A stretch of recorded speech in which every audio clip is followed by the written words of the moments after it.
பிதா, குமாரன், பரிசுத்தாவியின் பெயராலே ஆமென். கிறிஸ்துவுக்குள் மிகவும் பிரியமானவர்களே, எசேக்கியேல் தீர்க்கதரிசி எழுதின புத்தகம் 8வது அதிகாரத்தில் 21வது வசனம். துன்மார்க்கன் நீதியையும் நியாயத்தையும் செய்வானேயாகி அவன் சாகவே சாவதில்லை, பிழைப்பான் என்று சொல்லி போட்டிருக்கிறது. எல்லாரும் ஒரு ஆமென் சொல்லலாமா? ஆமென். ஆம், கிறிஸ்துவுக்குள் மிகவும் பிரியமானவர்களே, நான் என்னுடைய வாழ்க்கையில நான் துன்மார்க்க ஜீவியம் பண்ணிருக்கிறேன்.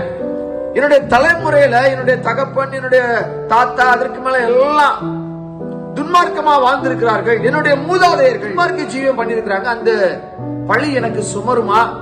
அந்த பழியை என் மேல் ஆண்டவர் கேட்பாரா என்று சொல்லி நாம் யோசிக்கின்ற வேளையில தேவன் நமக்கு உரைக்கின்ற வார்த்தை அதுதான். துன்மார்க்க ஜீவியத்தில் வாழக்கூடிய நாம் மனம் திரும்பி ஆண்டவருடைய பிள்ளையாக மாறி நீதியையும் நியாயத்தையும் செய்யக்கூடிய வேளையில அந்த பாவங்கள் எதுவும் நம்மை சேராத கிறிஸ்துவுக்குள் மிக பிரியமானவர்களே, 7 தலைமுறைக்கு ஆண்டவர் நியாய விசாரிப்பேன் சொல்லுகிற ஆண்டவர் நமக்கு ஒரு வாய்ப்பு தருகிறாருங்க. மனம் திரும்புகிறதுனாலே ஆண்டவரை பிடித்து கொண்டு நான் என்னுடைய பாவ வாழ்க்கையை விட்டு மனம் திரும்புகிறதுனால அந்த சாபத்தை எனக்கு தேவன் மாற்றி அதை ஆசீர்வாதமாக மாற்றி தருகிறார்.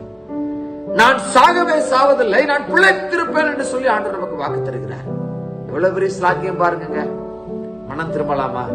துன்மார்க்க ஜீவியத்தில் நான் வாழ்ந்து கொண்டிருக்கிறேன், துணிகரமான பாவம் என்ற இருக்கிறது, எல்லாத்தையும் நான் விட்டு மனம் திரும்ப நான் அழைக்கப்படுகிறேன். ஆண்டவர் உரைக்கிறதும் அதுதான். காணாமல் போன அந்த ஒரு ஆடர் தேடிதான் ஆண்டவர் வந்தார்.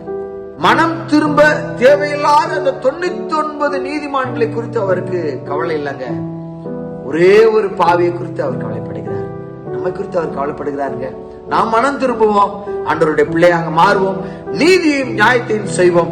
கர்த்தர் நம்மை பலப்படுத்தி நம்மை சாகாமல் பிழைத்திருக்கும்படி நம்மை வாழ்வை மாற்றி நம்மளை மறுபடியுமாக உயர்த்த அவர் நல்லவராக வல்லவராக இருக்கிறார்.